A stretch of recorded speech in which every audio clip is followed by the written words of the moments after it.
Hey guys, welcome back to my channel and another video. So today we are going to be discussing all of the books that I want to read in September of 2025. Last month in August, I decided to, put 7 books on my TBR, which was fun. It was ambitious, but I've decided to go back to 6 because that just seems calmer and I get to pick some other books to read. So we're just gonna go with 6 books on my TBR, and then the 7th book being my book club read that I'm gonna do, which is still undecided, but I'll talk about it in a second. Anyway, let's just get straight into the 6 books plus 1 for book club that I want to read this month. I'm saying this so awkwardly. The first book I've chosen to read in September is Bad Publicity by Bianca Gillen. This was mostly a cover buy. It just looked really cute and fun and bright and happy. Our main character is Andy. She lands her dream job as a senior book publicist,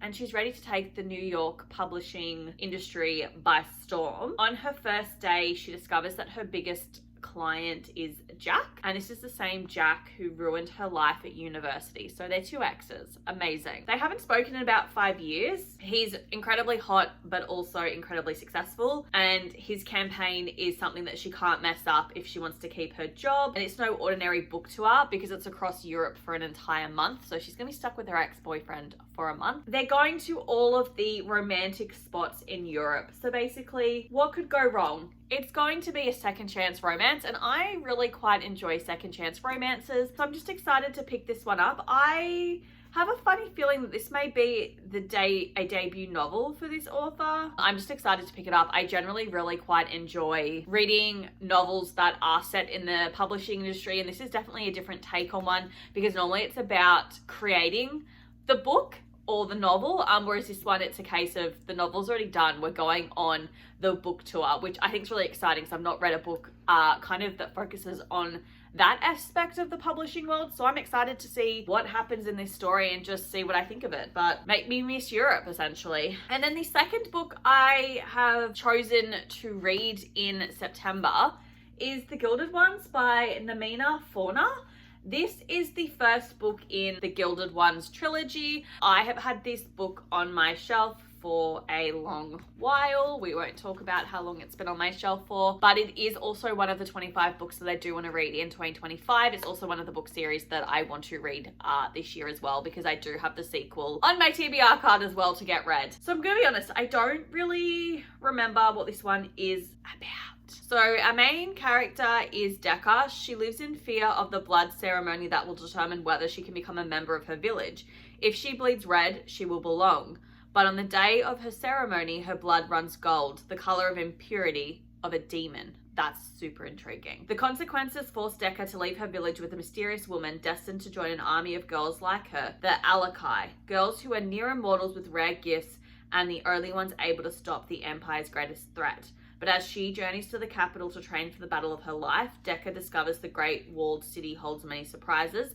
Nothing and no one are quite what they seem. Not even Decca herself. That's super intriguing. I'm interested to pick it up and see what I think about it. Like I said, I've got the sequel on my TBR cart, so I'm excited to finally pick this one up and just dive into it and see what I think about it. I think for the most part, I've only heard positive things about this book. And then book 3, I'm actually really, really excited to read because it's One Golden Summer by Carly Fortune. This is Carly Fortune's most recent release. This is also the sequel to Every Summer After by Carly Fortune, and it focuses on the older brother Charlie, whereas the first book focused on the younger brother Sam. Well, he was the love interest in that one. So our main characters are obviously Charlie, but also Alice. She's the female love interest. So essentially, Alice's grandmother breaks her hip, and Alice goes back to, the lake to look after her grandmother, the lake is Barry's Bay, my apologies. Charlie Florick was 19 when Alice took his photo, so she's a little bit of a photographer. They're just gonna have another second chance romance. I'm just calling it now. That's all I know. Everyone says that this book just gives summer. Every Summer After by her was so beautiful. I cried in it. So I'm kind of hoping for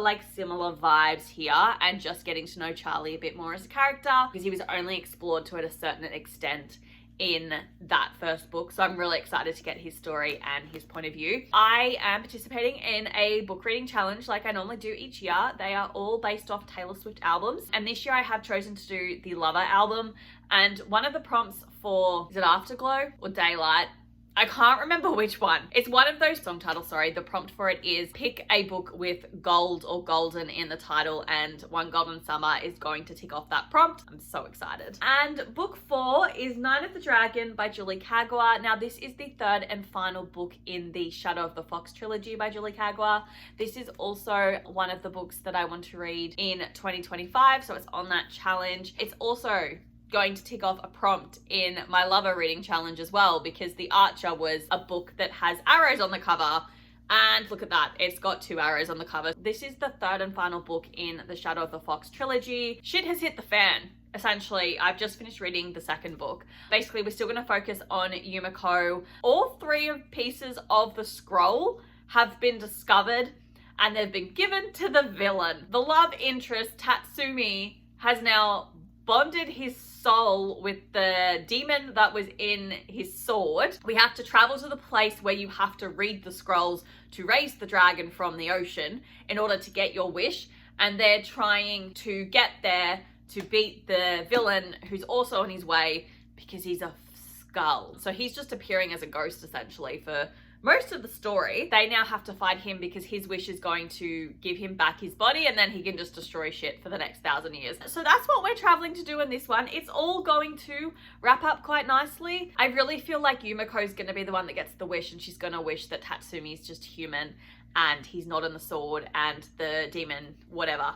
They're gonna wish something like that. Yeah, I'm just excited to finish it. This has been like a 3-star read for me, so I'm like not super fond of this series, but I'm enjoying it for what it is. It's more just about getting it off my TBR at this point. I did enjoy the second book more than I enjoyed the first book. I'm not enjoying it as much as it's been hyped up. Book 5 I'm also excited about reading, which is Good Girl, Bad Blood by Holly Jackson. Now in August, my book club voted to read A Good Girl's Guide to Murder. That is the first book in the Good Girl's Guide series, and this is the sequel, hence why I'm picking it up. So in our first book, Pippa decides to do one of her major, I guess, projects for school. She's in her final year. She wants to do it on the murder of Andy Bell, and then also as a result of that murder, it's believed that her boyfriend at the time, Sal Singh, was responsible for killing her because he sent a text message to his dad saying, I did it, and then they found his body where he had committed suicide. Pippa, who's our main character, has held the belief for the last 5 years that Sal did not kill Andy and he's actually innocent. And then this is just the sequel to that. It's about a year later after the events of the first book. Pippa has actually had a podcast where she talked about the murder case that she solved. It's gone viral. Someone close to her goes missing and the police can't do anything about it. They're not going to investigate it, so Pippa decides, well, if they won't do it, I will. So now she's going to be uncovering more of the town's dark secrets to find out where this person who's gone missing is. There's so many sus people in this series. I'm excited to pick up this sequel and just keep reading more of the world, because I absolutely love the way that it's set out, because you have like the narration, but then you also have like reports from like Pippa as she's investigating stuff, which is kind of cool, and like the people she interviews. It's a really interesting, fun format, and I love it. And then the 6th and final book that I have put on my TBR for September is The Way Back to You by James Bailey. This is also one of the 25 books that I want to read in 2025. This is a book that I've had on my TBR for a very long time. This is also the author who wrote The Flip Side, which is currently on my August TBR. I also don't remember what this book's about either, so let me just read the blurb. This is potentially another second chance romance. I'm really just out here picking up all of the second chance romances this month. So our main character is Simon Brown. He reconnects with his first love, Sylvie. She's the French pen pal he never met, and he's determined that this time things will be different.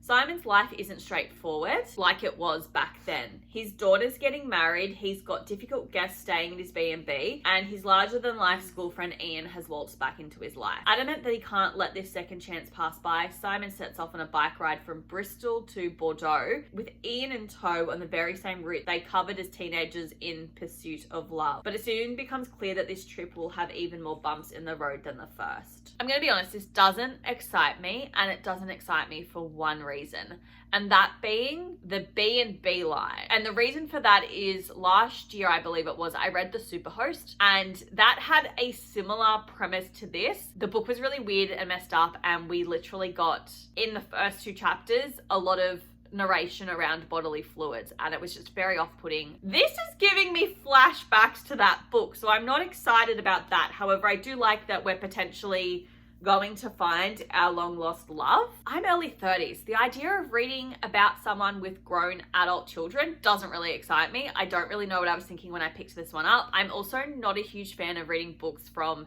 the male perspective. I just don't really care for it. I can't relate to it, so that's why I don't really care for it. I would much rather read from the perspective of a woman. I'm not excited to read this one.